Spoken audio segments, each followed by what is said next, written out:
for our prayer. Anyone who can lead the prayer? Yes, Bea, please come in front. Amen. Good morning, class. It seems like you have no energy today. Again, good morning, class. Alright, that's the energy. So before you all sit down, kindly pick up some pieces of paper around you and please arrange your chairs properly in the count of 5, 4, 3, 2, 1. Okay. Now everybody, shake your hands. Shake. Up. Down. Up. Down.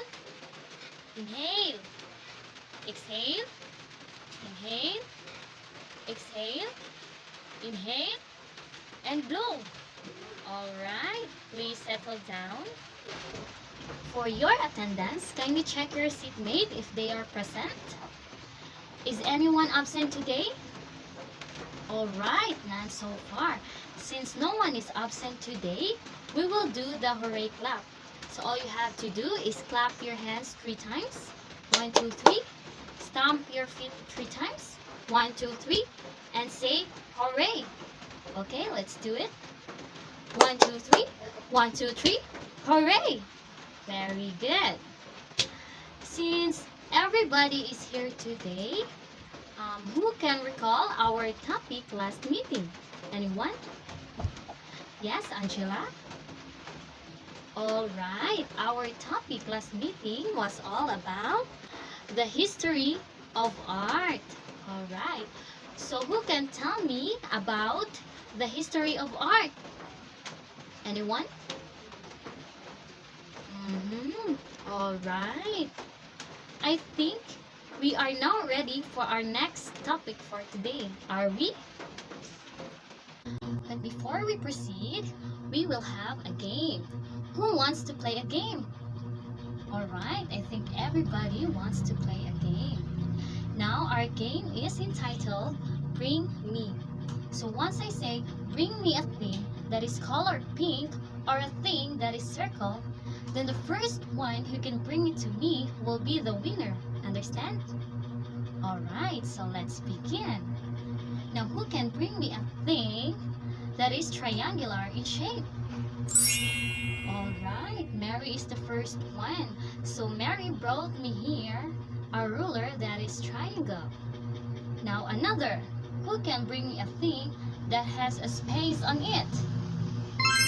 Alright, very good, John. So John brought me here a bag.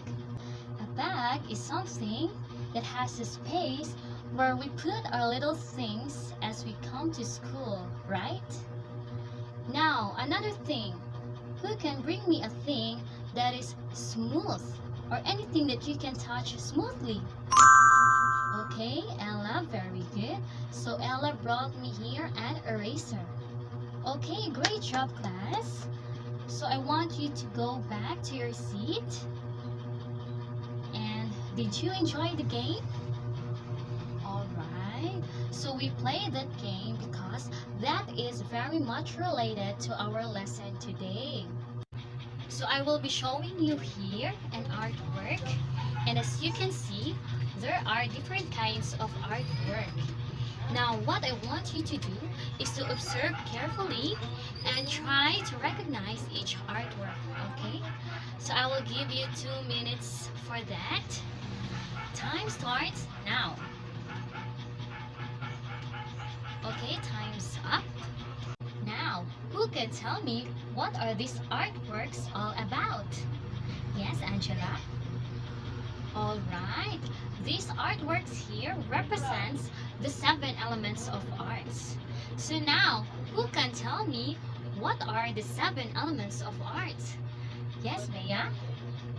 Alright, very good.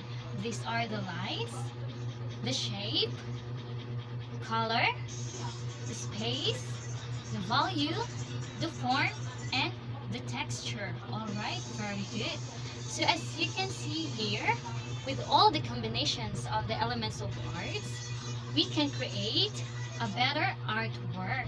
And each of these elements plays an important role in doing an art. So these are just a brief introduction about the lesson today. And this time, we will go deeper on the 7 elements of art. So I will let you watch a movie or a video about the 7 elements of art. So I want you to take down the important information because later on, after you have watched the video, I will be asking you some questions. Okay?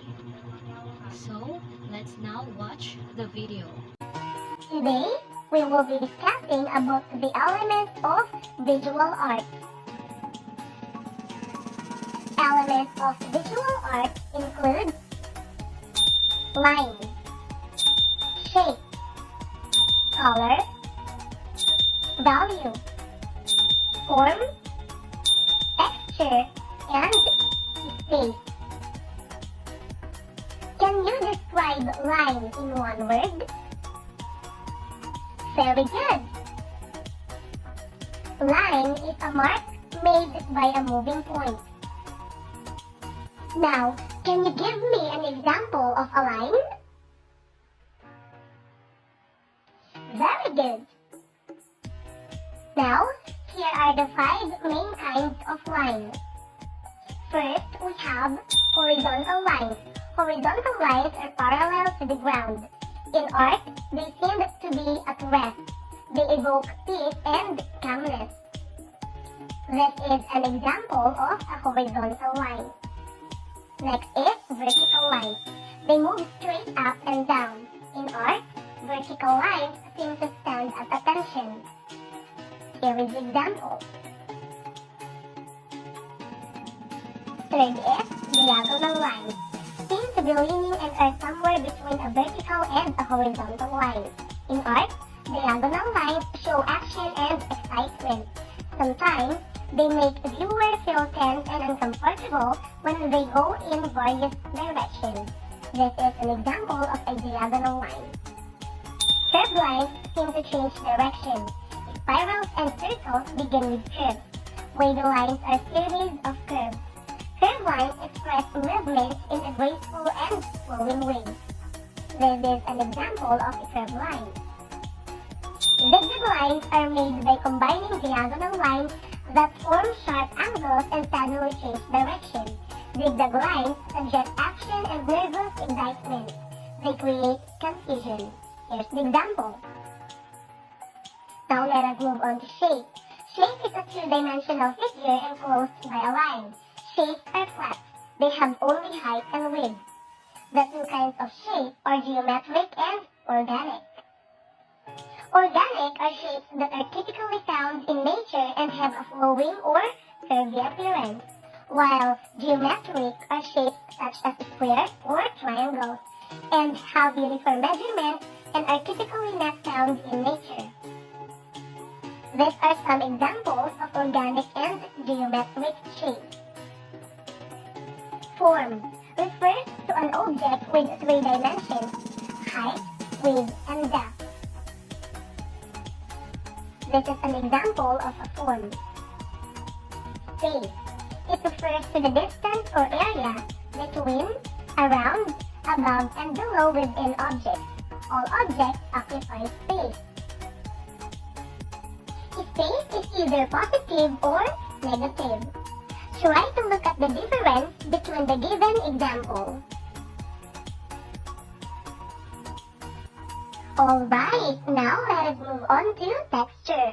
Texture is the surface quality of an object. Texture is perceived through 2 senses, the sense of touch and the sense of sight. Also, the surface quality or feel of an object. It is smoothness, roughness, softness, and etc. Color, the property possessed by an object of producing different sensations on the eye as a result of the way the object reflects or emits light. Primary colors. The primary colors on the color wheel are red, yellow, and blue. They cannot be made from mixing each other. Secondary colors. The secondary colors are orange, violet, and green. They can be made from mixing 2 primary colors. Tertiary colors. The tertiary colors complete the color wheel to 12 basic colors. The 6 tertiary colors are created by mixing one primary color with an equal part adjacent secondary color. Tint, tone, and shade. The colors on the color wheel can also be described by its tint, tones, and shades depending on if you blend them with white, gray, and black. A color tint is a hue blended with white. Here are the examples. While a color tone is a hue blended with gray.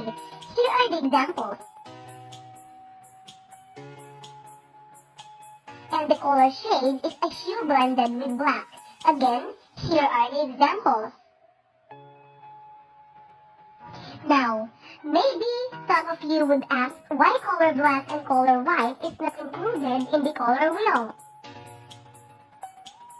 Well, black is the complete absence of colors, while white is the presence of all colors simultaneously. Okay, class, did you learn something?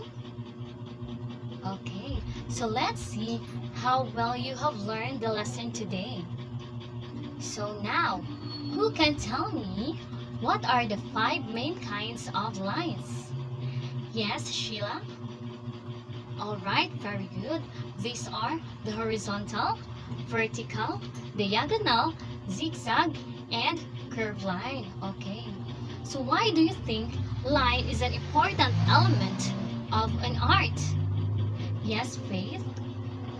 Alright, because it is the starting point in doing an art. So remember, class, that you cannot form anything without line. So I think that's what makes it an important element of art. Okay? So another, who can give me what are the 2 kinds of shape?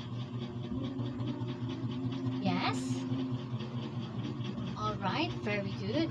The 2 kinds of shape are geometric and organic. So when we say geometric, these are shapes such as circle, triangle, so any shapes that has an exact measurement. And when we say organic, these are the free-flowing shapes, or shapes that comes naturally, just like the shape in our body. So that's the best example of an organic shape. So another, who can give me the 3 primary colors? Yes, Shane? Alright, the 3 primary colors are red, blue, and yellow. Okay, very good. Now another question. Who can give me the 2 kinds of space? Yes, Bea? Alright, the 2 kinds of space are the negative and the positive. So when we say positive space, it is a space that occupies the object, while negative space is a space that surrounds the object. Okay, got it? Okay, so who can give me the meaning of texture? Okay, texture refers to the quality of the art. And when we say texture, it talks about the smoothness, the roughness, or the softness of an object. So it depends on how we perceived it through our eyes or how we touch. Okay, class, do you have any questions or any clarifications? Okay, none so far. So I'm truly glad that you all learned our lesson today. So I think we can now proceed to our art activity. So I want you to group yourself into 3. So I want you to make an art that applies the 7 elements of art, okay? So you can choose your leader to represent your art, and the leader will tell us something about your art, okay? So let's do the count off. 1, 2, 3, 1, 2, 3, 1, 2, 3. So the first group will be here, the second group, and the third group. So you may now proceed to your respective group. So So I think 20 minutes will do. Time starts now. Okay class, very good. You did a great job. And because of that, we will do the hooray clap. So we'll do it all together. 1, 2, 3. 1, 2, 3. Hooray! Okay, you may now return to your seat. Okay class, get one whole sheet of paper. Make an essay about your most unforgettable art and explain why it is important to you. Again, make an essay about your most unforgettable art and explain why it is important to you. So I'll give you 10 minutes for that, okay? Okay class, time's up. Please pass your paper at the count of 5, 4, 3, 2, 1. For your assignment, please study the 7 elements of art because we will have a short quiz tomorrow, okay? So I think that's all for today. Thank you class and see you next meeting.